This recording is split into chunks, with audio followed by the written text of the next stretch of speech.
5, 4, 3, 2, 1. Hi guys. We're going to cover the what has turned into First Minister's questions, only with no opposition except the press. So we're going to discuss that today because there was a few points came up. And we're also going to discuss the rebuttal of the Times article that we discussed yesterday and who authored it.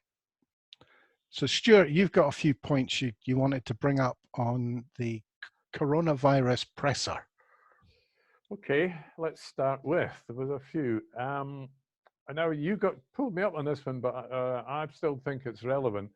The Simon Johnson of the Telegraph, guess who he supports, brought up an issue which it was a question of, well, it's built on a report via the chief medical officer who said that there's a 54% reduction of the number of people in Scotland coming forward with cancer worries.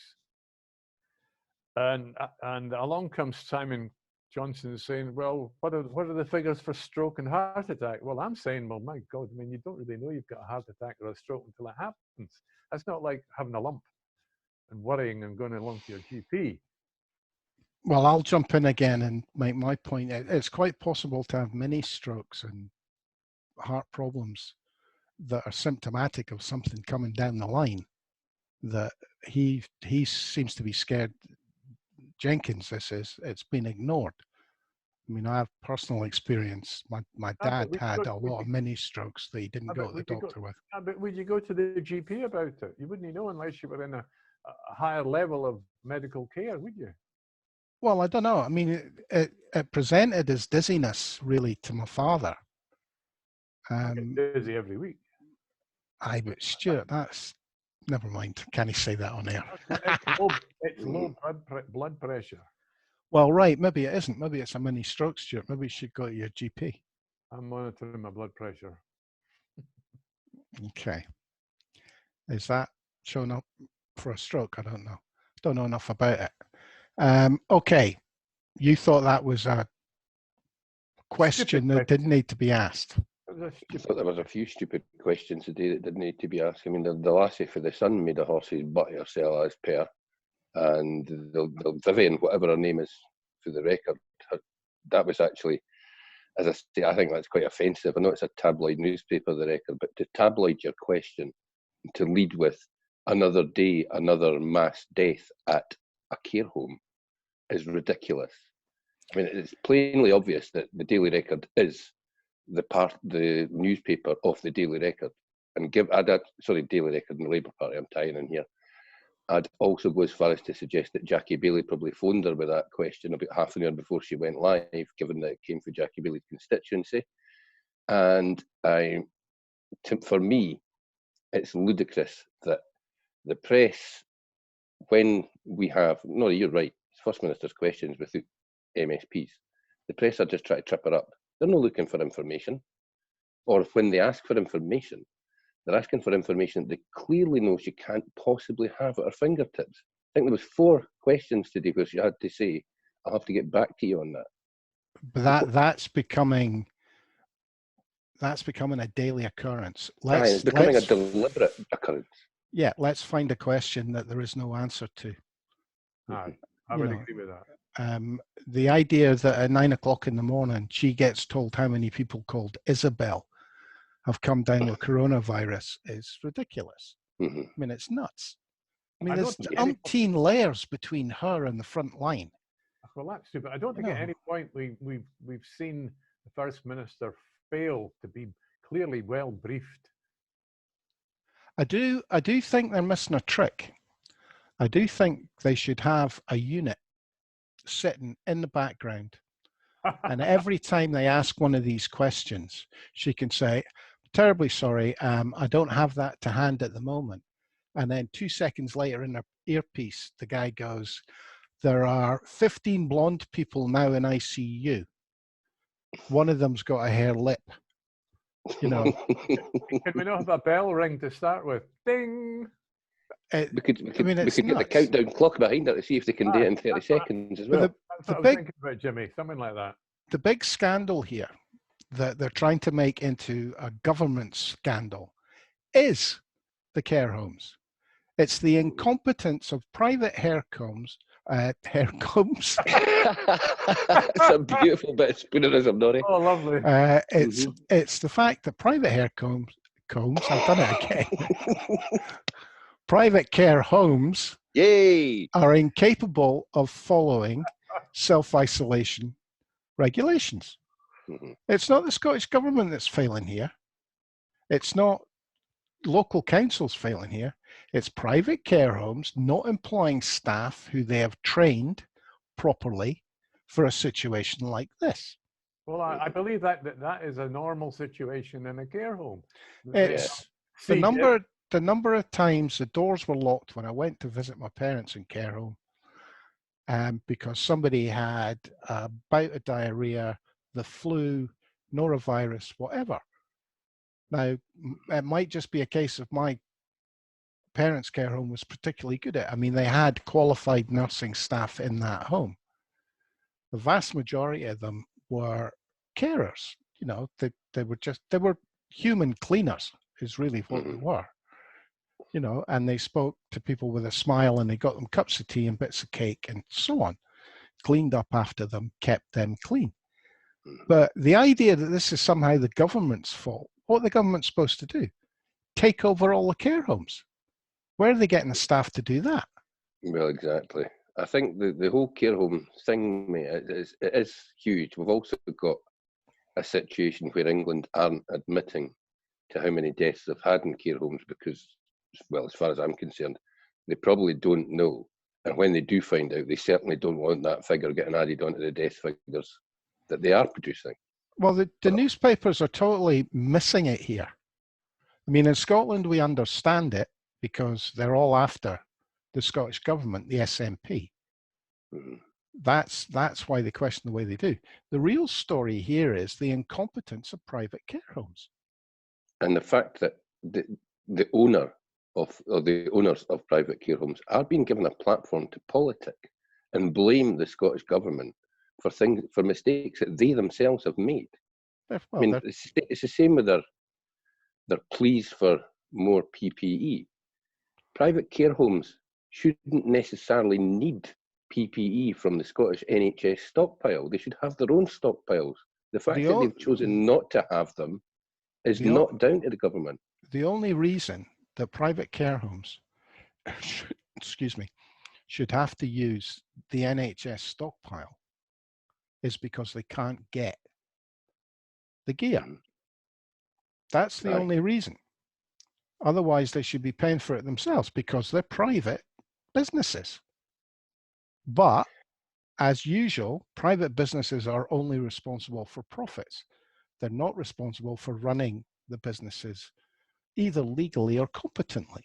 And the story here is, if it wasn't a Tory press, the story would be nationalise care homes because they obviously can't do the job they're supposed to do. Well, I mean, it would appear to me that it's a reasonable idea that they might be better off run by local authorities. Mind you, that then brings into the quality of our current local authority system, but let's not go there. Well, I mean, remember the integration between the NHS in Scotland and the care sector is underway. Now, whether it's also far more advanced than anything south of the border.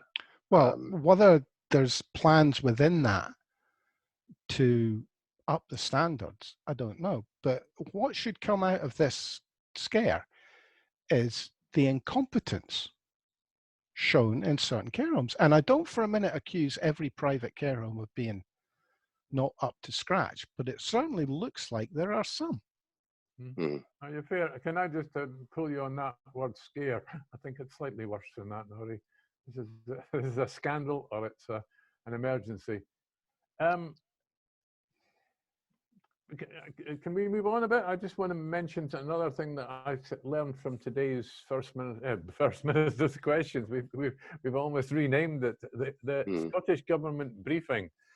Now you're not so sure about this, but I learned that the First Minister in the last few days has been talking about, she's been asked questions about what's the exit strategy from the lockdown. She has turned that around day by day into, this is a much longer term issue that I'm dealing with. And she's been saying, in the next week, we're going to lay out just the factors we're going to take into account before we make a decision on what factors that need to be considered. And today she used a phrase, we will produce a living document. You are all grown-ups. I think she was referring to the journalists. I wouldn't agree with that last statement. I would say what she's talking about is what other people have described as the new normal. We're not going back to where life was before for a very long time. I'm not sure I agree with you in the last point. I think she's actually boxing really clever, because what she seems to intend to be doing is publishing a framework of maybes, what ifs. And it's a way to gauge public opinion. What will the public put up with? If she turns around and says, look, there's going to be no mass gatherings for a year as a possibility, that allows the press to go mental and say, you know, I've got to see Kylie Minogue in concert or I'll die, etc., etc. And you live without watching Celtic every week. Well, yeah, and, you know, Rangers Celtic supporters taken to the streets. It gives her the opportunity to dip her toe in the water without getting fully submerged. Yeah, well, I think they tried that. There was a kite flown at the weekend there where they talked about the shielded group and people over the age of 70 maybe having to stay in lockdown till next summer. And I'll tell you something now, mate. I do know that Nicola Sturgeon immediately distanced herself from that.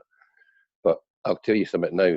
If the Scottish Government went along with that, my I'd be up to Butte House and dragging Nicola out and kicking her up and down Charlotte Square. But, well, I think it's an opportunity to say we would consider introducing this because our risk assessment is that you're going to die if you go outside. And Mama at that point would say, well, my risk assessment is you're going to die if you try and enforce that I stay in my house till next summer. It then becomes an opportunity to say, but you're all grown-ups. So if you want to go out and get it and die, then you blame us. We told you how you should have acted. Well, I think she did make it clearer today. It's almost a return to the beginning of this emergency, that nothing is going to be finally, well, we're not going to go back to the old normal, and maybe never, until the vaccine is available for everybody. Aye, but what, Stuart, I do love this, how politicians, I'm not saying Nicola's the worst of it by any manner of means, but I do love how politicians babble on about vaccines and antibody tests, none of which are any closer now, as far as I can see, than they were in January. The antibody tests that are being used in America, for example, Orange County in California have done quite a big study on it. But those are tests that we wouldn't allow to be used in this country because they're so inaccurate. I think you're right about the antibody tests. It does seem, because they can engineer vaccines that basically explode the corona as opposed to the corona 19 virus. They've already got these vaccines and they're working on producing one that can target corona 19. I watched quite a good thing from the woman at Oxford who's working on this, and she seemed to think they were quite far down the road and they would be looking, going into human trials now. Now, normally that's still a couple of years away, but this will all be rushed through as quick as possible. There's all kinds of stuff going on, mate. The BBC are they've been running a story every 20 minutes, a wee segment every 20 minutes for about 6 hours now about plasma therapy. But not once have they mentioned the fact that labs are running at huge capacity at the moment. Labs are running very close to peak capacity. So if they're going to start getting into plasma therapy, how are they going to test the plasma products that they're clean? That they're not passing on HIV and coronavirus itself, that they're not passing other stuff through the plasma. Well, I would imagine they would be going through the blood banks and they would be tested for that at that level. Where are they in doing the the UK, testing, mate? Are they opening up new labs to test for that? I presume it's part of the blood bank setup, because I know in the UK we do test. Our problem for hemophiliacs, etc., was blood that was imported from America. It wasn't blood that was donated in the UK. I think it's your question there, Jimmy, about labs. I do believe, I could be wrong, but some labs, commercial labs that normally would be doing long-term work, you know, looking for a new drug, possibly to be used in 10 years' time, I believe some of them are switched to immediate testing of things. And, well, of course, we also need to maintain capacity for the immunization that we've already got for measles and rubella and all the rest of it. Are we trusting any of these therapies? Are we trusting anything that's being done by the UK government, given how untrustworthy they look after the Sunday Times expose yesterday? Jimmy, if they come out with some sort of jag and it doesn't work, then I think maybe Stuart's right. I would be taking to the streets if they were handing out jags to the population that didn't work. Well, that's an interesting point. I mean, but perhaps we could talk about it later before we wind up, about Ruth Wishart and Peter Bell, but I'll leave that for the moment and we'll see if we've got time for that.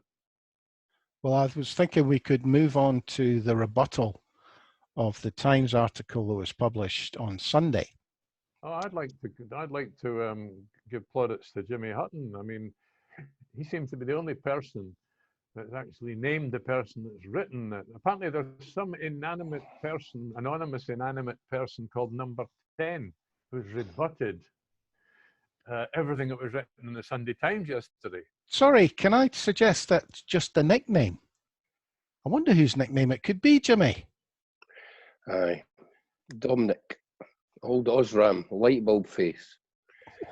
You could kind of tell it was him just by the bitterness of some of the language and the acrid stench that must have come off his pen when he was busily writing it. But he's hitched his entire career to the wagon that is Boris Johnson. And he must have been raging when the Sunday Times printed that yesterday, because the Sunday Times, after all, by the Times, is the paper of record of the UK government. And clearly, Mr. Murdoch has decided that whilst Boris is down, it's time to give him a good kicking. So they did so, and Dominic's got all upset about that and come charging back with his rebuttal, which, I mean, fair play. He's made some great defensive points for Boris. I'm sure he's got to sell an extra 10 or 20 grand bonus for that, because it was a nice piece of work. But the reality is, what we're seeing here is a disaster as Prime Minister. We're seeing the worst Prime Minister in history, a man who spent his entire career getting to that position, and within 3 months has proved he is totally and utterly inadequate to operate at that level. That's why he's away hiding. That's why he's sat on the bench, and that's why he's sending out all his clowns every day. I was about to say, what you really should be saying is, what we're not seeing here is our incompetent Prime Minister. Aye, that's why he's spent. I mean, he's Gavin Williamson yesterday. Geez, talk about a rabbit in the headlights, eh? You've already been fired for government, mate, for being a sneak, and being the kind of sneak that's that crap at being a sneak, that you got caught being a sneak and leaking. Gavin Williams is the Defence Secretary that leaked. Former Defence Secretary, yes. Stuart. I was glad he's got moved on. Think about it. You know, 20 years' time, history. What will be the photograph that will go down in history as for Boris Johnson in history? It'll be him on that zip wire with the Union Jacks. I mean, if you were to be building a theme park based around Boris's career in politics, it would have to be a zip wire coming out of a massive fridge. Eh? But but Jimmy, I've got to pull you about the one thing you did say. I don't agree with at all. I thought his rebuttal was absolutely stupid. It was aimed entirely at Johnson's base, much like Donald Trump just speaks to his base. It was But just remember, to his base. Johnson's base gave him an 80-seat majority only 3 months ago, mate. Well, And that is another issue that we can yet come to today. mhm. I So I follow a lot of pages and blogs that absolutely make my toes curl when I read them. But I do that for a reason. And honestly, in amongst his own supporters, you wouldn't believe how much Boris's stock has actually gone up. It's frightening just how much his support think he is some kind of messianic figure that's going to lead Great Britannia into a new age of wonderful red, white, and blueness. But the thing, if you're not up there in front of the cameras, being questioned, making mistakes, you're perfect. Mm-hmm. That's the point. He's doing nothing wrong because he's doing nothing. Aye, he's in hiding, mate. As I say, he's You the All know, England hide and seek champion. He's bloody brilliant at it, and the press let him away with it. talking about being in hiding, I see Ruth Davidson's come out her kennel No, again. to tweet that she had never seen such an impressive rebuttal in her lifetime in reference to this. She's clearly never seen herself with the back, eh? Well, Oh, Stuart just about collapsed. Sorry, Ruth. The Tories in Scotland have got a problem because this will underline them. And Jackson Carlaw is not a court jester. Oh, well, he's not a professional like Boris and his previous owner was. You know, they're not nice, cuddly toys in front of the camera. He's going to struggle with this one. Every time he's opened his mouth so far during this, he's put his foot in it. I think he's gone quiet in the last 7 days. I think he's realised he's better off saying nothing. Exactly, because every time he's opened his mouth, he's put his foot in it. Aye. I had a lovely thought about him the other day, though. You can't really expect him to be an effective politician. This is a man who thought the Thomas Crown affair, the movie, was an acceptable manual for how to run a business. That was crime. Well, the other thing I've noticed with the other bit of the opposition, the Labour Party, everything they're doing is coming from the unions. Have you noticed that? Every time they've got a complaint, it's a union's contacted me about. Mm-hmm. Not all of it. Or they're doing it under the wire. No, aye, there's bits of that mind I said the other day about it does smack a wee bit. I heard on the doorsteps. In other words, you can say whatever you want because it's anecdotal. And I worry about the Labour Party, honestly, mate. I do worry that Keir Starmer has just played the entire Labour Party into thinking that he would be a decent choice for leader because we've seen none of this forensic defence lawyer stuff that he's talked about. He's basically, I mean, God only, the day Labour and Liberals put out a joint statement on Twitter. What on earth is he doing getting involved with the Liberal Party? Because the only way he'll get into power is with Liberal support. He's thinking long term for a coalition. I'm surprised he made a statement at all. I mean, I thought he was completely missing. As far as I can see, it's got so bad for the Labour Party. I mean, since he was elected and announced, it's got even worse. They were invisible before. Now they're off on another planet. It's got so bad that the media have had to call up 2 ex-prime ministers from another generation, Tony Blair and Gordon Brown. They're on the TV. They dug up Gordon Brown. Aye, Gordon Brown was making statements again yesterday, and Tony Blair was on the beeb this morning. Well, to be fair to Keir Stammers, his one interview I've seen was about 10 minutes on Channel 4, I think, and he said quite a lot. But the one thing that was picked up that he said was that Rab can't make decisions if Boris isn't there, and that was the headline next day. Well, there's a thing. But the sad thing is about bringing up these 2 former prime ministers. They actually sounded more impressive than Keir Starmer. Not hard, I would suggest. That's That's the where, thing. that is the Tony sad Bla- state of the Labour Party today. frighteningly, Tony Blair was making a lot of sense at one point, but it was kind of nice that his internet connection gave up, because you just know he was going to start getting even more annoying than usual. I mean, I thought he was trying to avoid criticizing. Well, he was trying to avoid not talking about the Sunday Times article.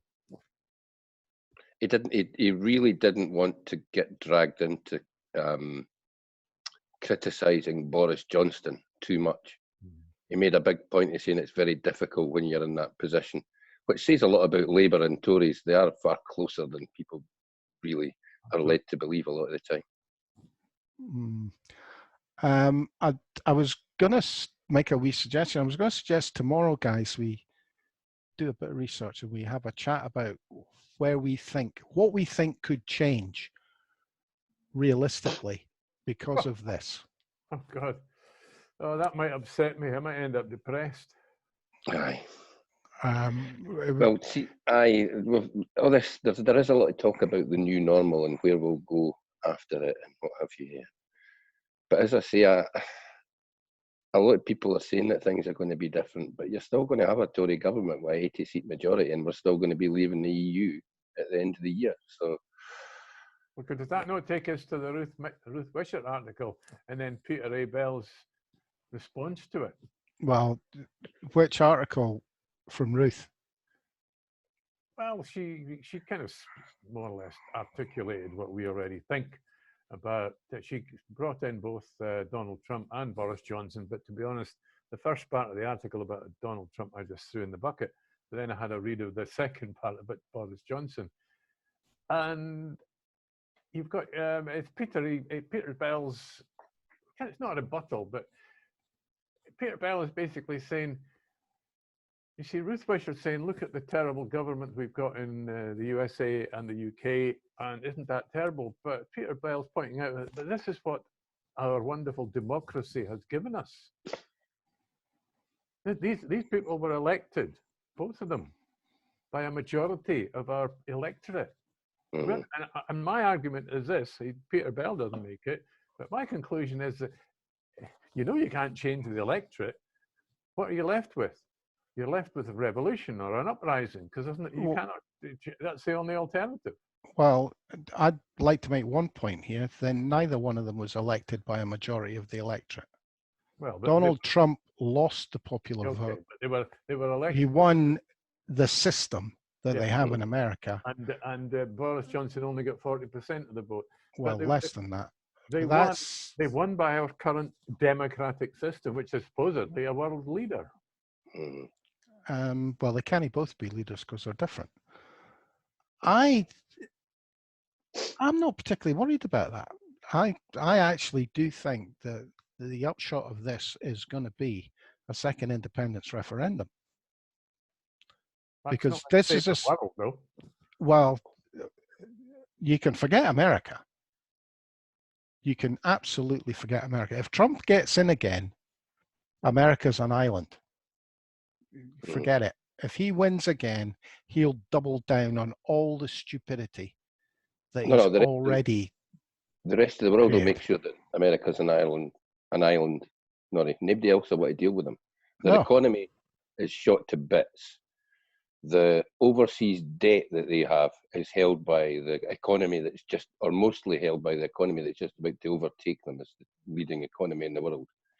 And I'd suggest that the Chinese will use their economic might to ensure that America's military might either is forced to be used in such a way that, I'm going to put this politely, I think America will have to invade its southern neighbours because they'll have nothing else to go, nowhere else to go.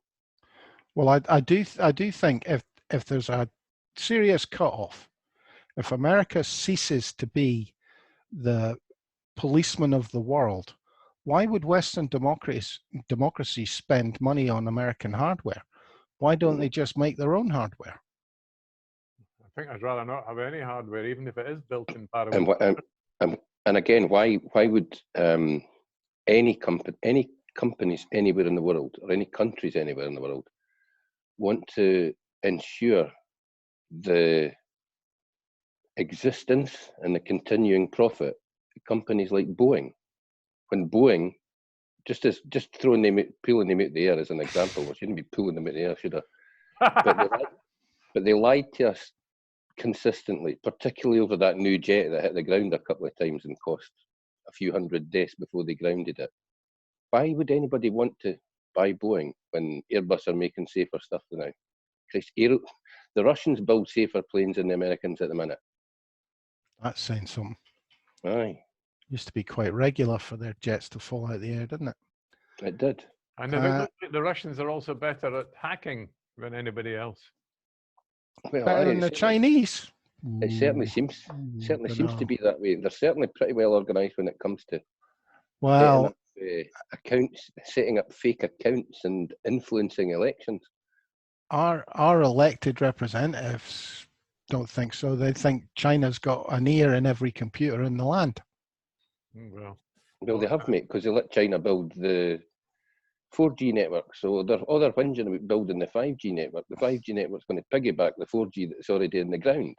So is that why there's a conspiracy theory that wants to blow up 5G masts? No, that's just freak shows that actually think 5G's cooking their pie before they put it in the microwave or whatever, mate. The people that are going and burning them things doing are just donuts. That could be getting put about all these nutters that are determined that China can get the contract. Are you referring to the fact that it's 5G that's infecting everybody with coronavirus? Apparently that's true. I've been told. That's why they're burning them down. Mm-hmm. It's no the lockup. It's all the nutters burning down the... That's just people whose tinfoil bunnet's been on too long and got too tight. Right, guys. Have we anything funny to finish on? Or are we all just so depressed and serious now? Well, the sun's still out. Aye. I would suggest to anybody in Scotland that go out for your one-a-day walk today, take a look around about you and just enjoy it. We live in a beautiful country when the sun's out. Go out and have fun. Even though, well, state mandated fun, obviously, one walk and no too far for the house. Jimmy, that sounds almost empathetic. I'll go and get a couple of rums down my neck and chase just that. Just like you. Mm-hmm. Right, guys. As long as they, sorry, Stuart. Don't forget they did at one point. It was at the start of this lockdown. It seemed that the off licenses were going to be closed, but they made an exception for that. I wonder why. Because the only way we're going to get rioting is when everybody's drunk. No, the only way we're going to get rioting is when everybody's sober, mate.